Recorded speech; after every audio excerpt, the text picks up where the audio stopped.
Olá!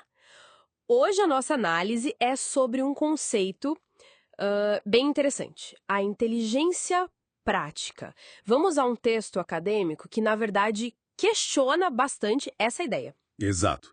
A ideia central que a gente vai discutir aqui é se essa tal esperteza, a inteligência do dia a dia, é realmente algo diferente da inteligência geral, o fator G. Ou se é só o G aplicado de um jeito diferente, né? O texto que a gente leu pende mais para a segunda opção. Sim, argumenta bem nesse sentido. Então vamos lá. O nome-chave aqui é Robert Sternberg. Ele que propôs essa inteligência prática, sabe? E disse que ela é diferente da inteligência geral, do G. E mais do que isso, né?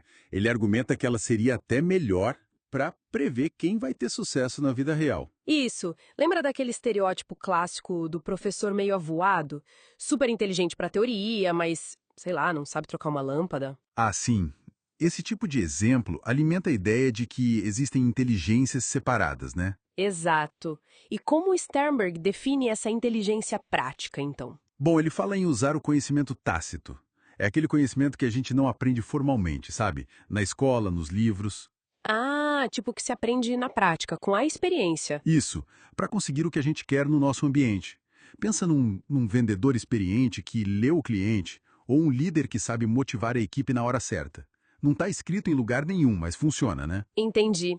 E isso vem da teoria triárquica da inteligência dele, né? Acho que da parte contextual. Precisamente. Ligada a como a gente se adapta, molda ou seleciona o nosso ambiente. E aí vem as duas afirmações principais dele que o texto critica. Primeira, inteligência prática é de fato separada do G. E segunda, ela é tão ou mais importante que o IQ para o sucesso. E aqui a coisa esquenta, né? Porque mexe com aquela ideia de que, ser bom de prova não é tudo. Com certeza. É uma ideia muito atraente, essa de ter uma outra forma de ser inteligente que leva ao sucesso. Mas vamos olhar a primeira alegação. A separação do IQ. Certo. Quais os problemas aí? Olha, os estudos iniciais do Steinberg, que apoiavam essa separação, tinham algumas fraquezas, segundo os críticos. Tipo, amostras pequenas. E um problema técnico chamado restrição de alcance. Restrição de alcance. O que é isso, assim, de forma simples?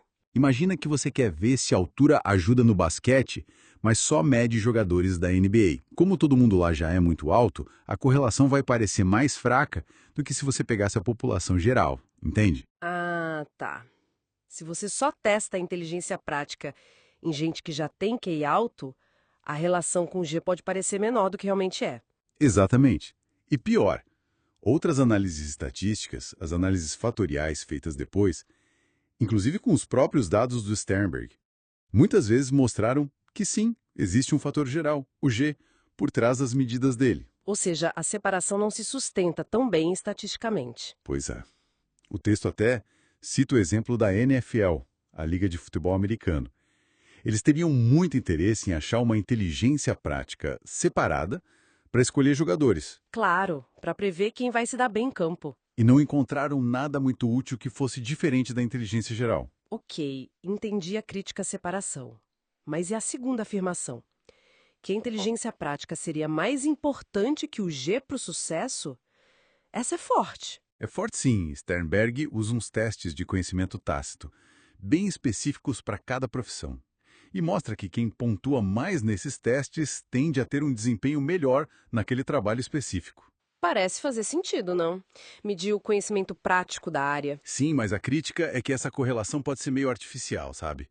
O teste mede justamente o conhecimento que você precisa para fazer bem o trabalho. Então, claro que vai correlacionar com o desempenho.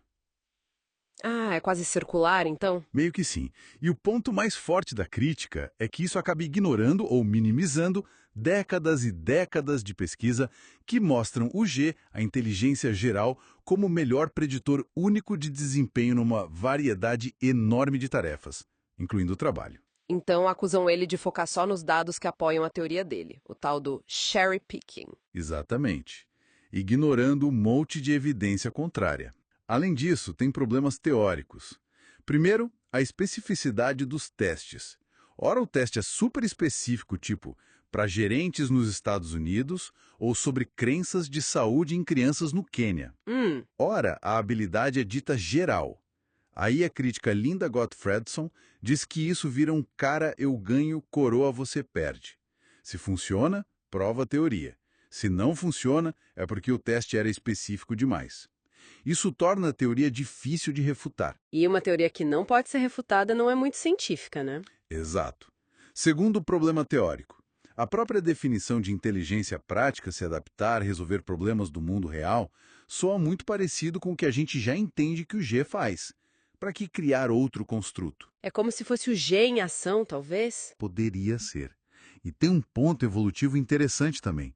Como que uma inteligência só acadêmica, como Sternberg às vezes pinta o G, teria evoluído se escolhe algo super recente na história humana? Boa pergunta. E como a inteligência prática seria separada, se o G parece ser justamente sobre adaptação e resolver problemas, coisas essenciais para nossa sobrevivência e evolução? Então, juntando tudo isso, qual é a conclusão principal do material que a gente analisou? Olha, a conclusão forte é que as habilidades que Sternberg chama de inteligência prática parecem ser, na verdade, manifestações da inteligência geral, do G, aplicadas em contextos específicos.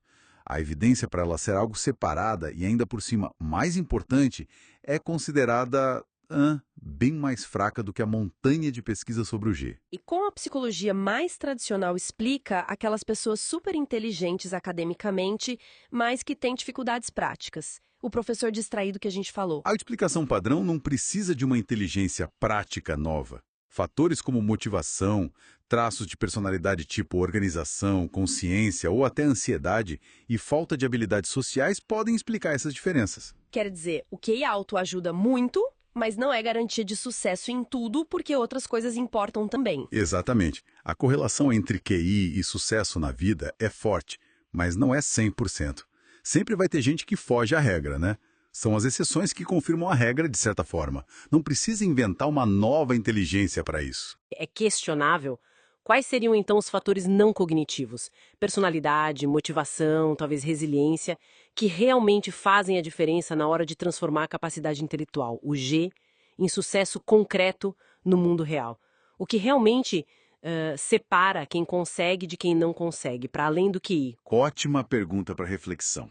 O que de fato faz essa ponte entre o potencial intelectual e a realização prática?